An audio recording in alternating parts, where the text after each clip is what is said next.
Hey everyone, my name is David Dunbar, or the Theme Park Evangelist. It is time for another How I Met Kay and TJ YouTube video. And this one, I'm going to be talking about the bar hopping days of what.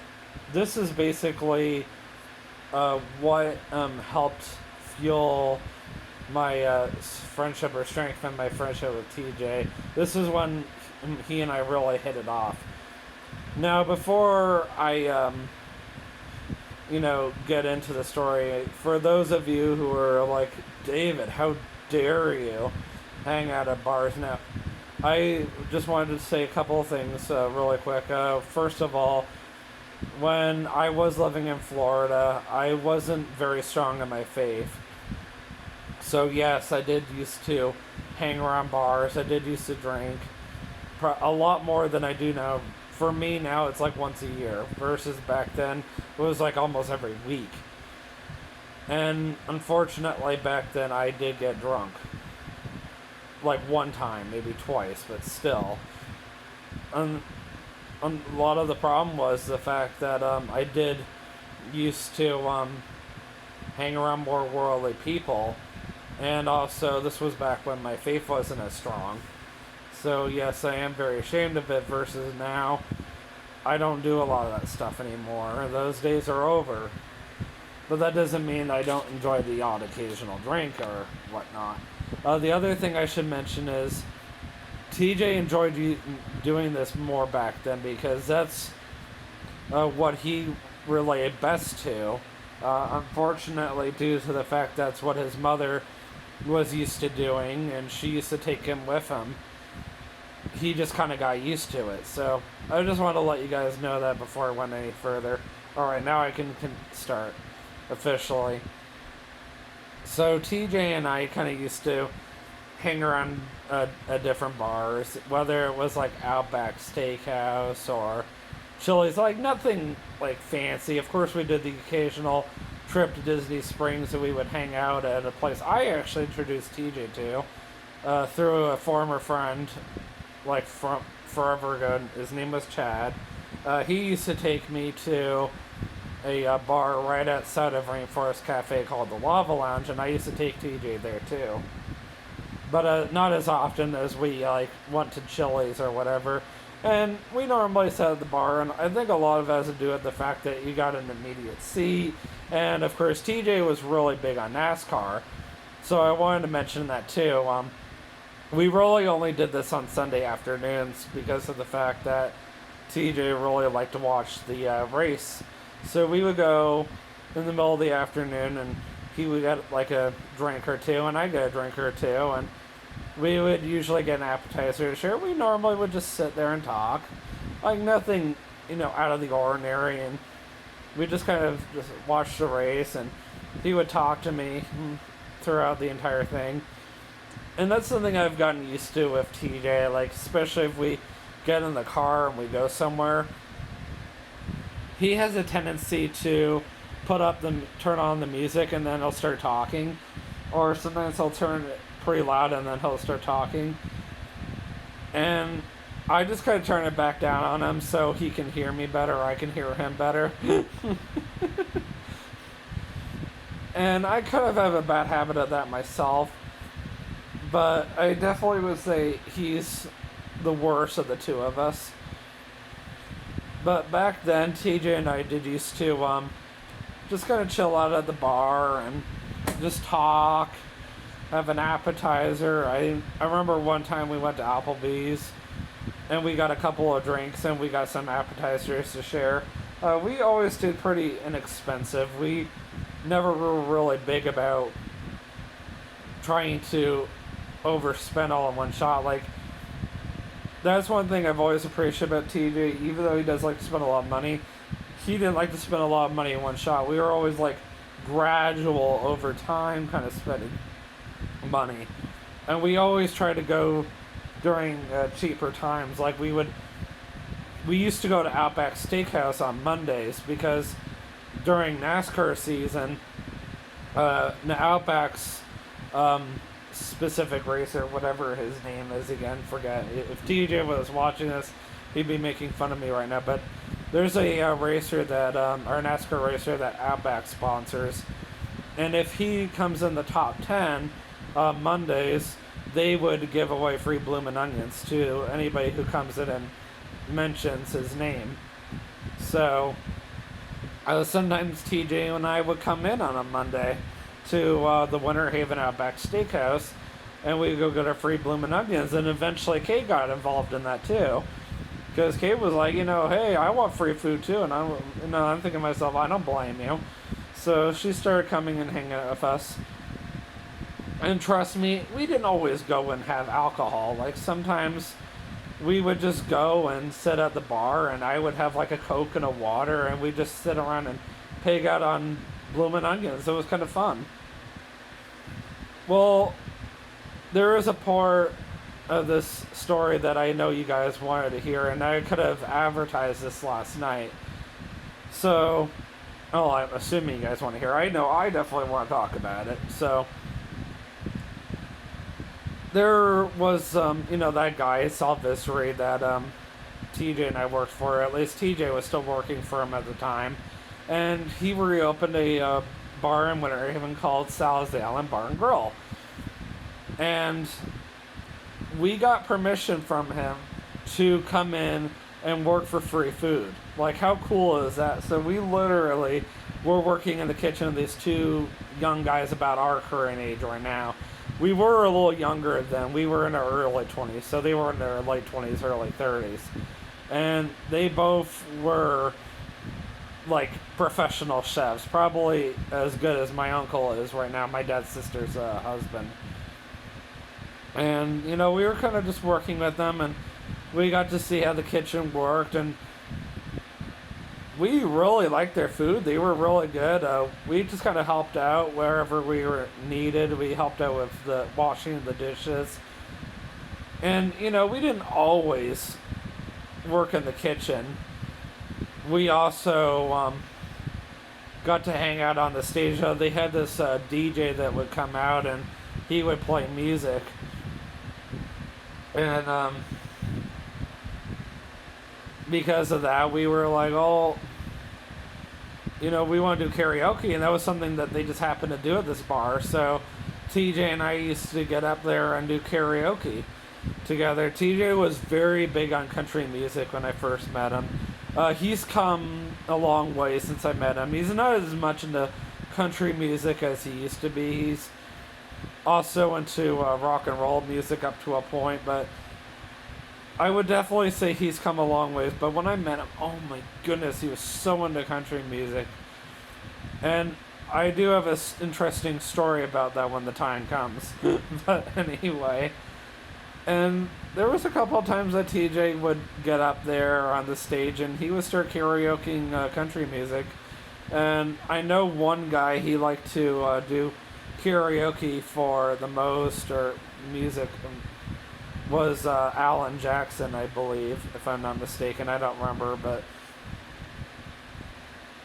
it might not have been Alan Jackson. Let me think about that.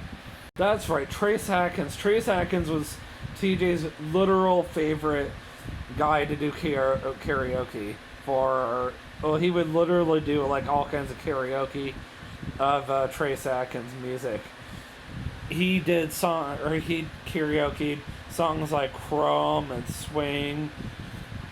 I think I lay more towards the older music, but TJ would get up there and he'd just tear it up with the country music. And TJ and I used to hang out at this bar like once every week, and we did this for like a couple of months. I remember one night TJ and I went in there. He and I were just sitting at the bar just talking. And as you know, I was very good about going in there and only having one or two drinks. Like, the only time I actually ever got drunk was actually in TJ's house, and I actually had no idea how much half a bottle of wine could do to me. And it wasn't like drunk to the point where I was in the hospital. It was like drunk to the point where I was hungover the rest of the day, and that was like probably the worst that I've ever dealt with, and I think I've only gotten that for one other time, and that was up in Canada when I was spending time with my family, and that was only because my alcohol level was very low back then compared to now.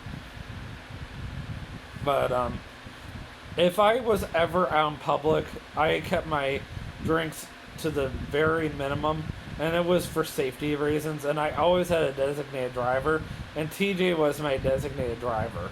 And TJ's alcohol tolerance level was a lot higher. And if for whatever reason I was driving, then I would make sure I cut off my alcohol intake long before we had to leave, because I knew one of us had to be sober enough to be able to drive.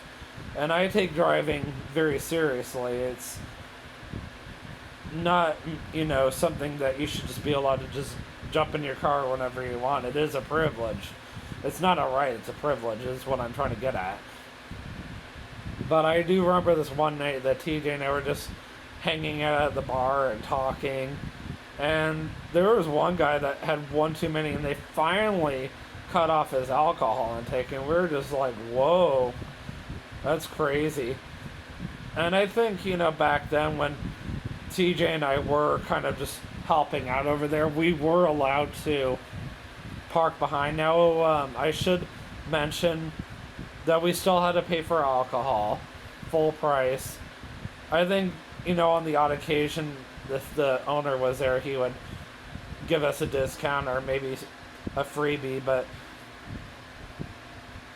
we only really got the free food if we actually worked for it. And that was like the only time we were allowed to park behind the restaurant. Normally, if we were coming in just to hang out, we would park in front of it. And eventually, unfortunately, the restaurant did eventually close down. But that wasn't until after TJ thankfully became an assistant general manager at Steak and Shake. That's actually one of the last things I wanted to talk about. So, TJ came back from Connecticut from a family reunion one night, and that was the one night that we happened to be hanging out at that bar again. And the owner was so happy to have TJ back, and was so happy to excited about announcing that TJ was going to be the new assistant general manager of Steak and Shake. Even I was surprised. I had no idea this was all going down, and TJ was really excited that he was going to be the new assistant general manager. I remember his Facebook post and everything. It was exciting. And it just kind of like after that, TJ and I just kind of just went right back to hanging out at different bars, because eventually that bar did close down. And the only time I really ever saw TJ was if I ever came over to his place, and he would come over to mine. And that's actually, back then, another thing we used to do for fun was wash our cars together, believe it or not. We really enjoyed doing those kind of things. And we would just kind of hang out, we would clean the cars and we'd just talk. And it was something we both valued together just as importantly as the other. And when we were also hanging out together, TJ was really obsessed with his job, and I think right after he became assistant general manager, that's when I started hanging out over at the Steak and Shake more often. So I used to go over there and get food every now and then, and I used to come through the drive-thru once in a while, and TJ would just give me that free shake every now and then because he could. And TJ was really good at what he did, and I'm really proud of him for that. And the funny thing is, TJ and I started doing the whole YouTubing thing together before either of us even started working for Disney together. And to think that TJ and I started hanging out as Universal buddies before we even became cast members.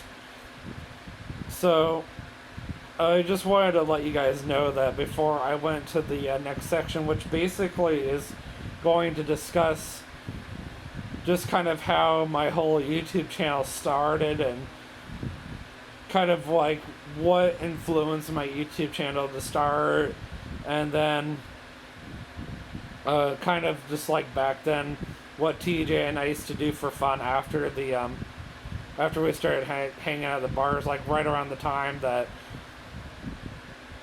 he and I became Universal Pass holders, just kind of like what was behind all that, and then just how TJ and I like really turned something that I was just really interested into something both of us really enjoyed very much. And there's a lot of stories I can tell you guys about the days we were hanging at Universal together. I can tell you guys about the very first time that we started checking out the new Jimmy Fallon ride. I can tell you guys about the very first time we went to Volcano Bay together. I can even tell you guys about how he and I got to check out Pandora together, which ironically we did that right before I even started working for Disney, and even before he started working for Disney. And just kind of like what was behind all that. And also, ironically, around the time that TJ and I were going to the parks together, my friend Artem got interested in hanging out with me at the parks too. So, yeah, a lot happened around 2016 to 2017. And I just want to let you guys know all that kind of before I get into it, just so I can kind of prepare you mentally just for what's coming. And don't worry, Kay's gonna get in there soon, or again, like you heard that she went to some of the bars with us. She used to go to Outback Steakhouse with us. She was like, I want free food.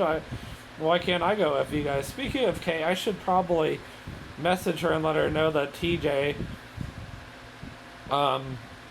messaged or told me that she also really wanted to go to the parks with us early next year. Me, TJ, and some of my coworkers from at the Ark. So that's another great example of it. That something that TJ got him influenced or whatever. Kay was never really big on the parks until TJ came into the picture. See what I mean? TJ really influenced a lot. Anyway, enough for the night. I will see you guys in the next vlog, and always remember, you can do all things through Christ who strengthens you. Have a great day. Peace out.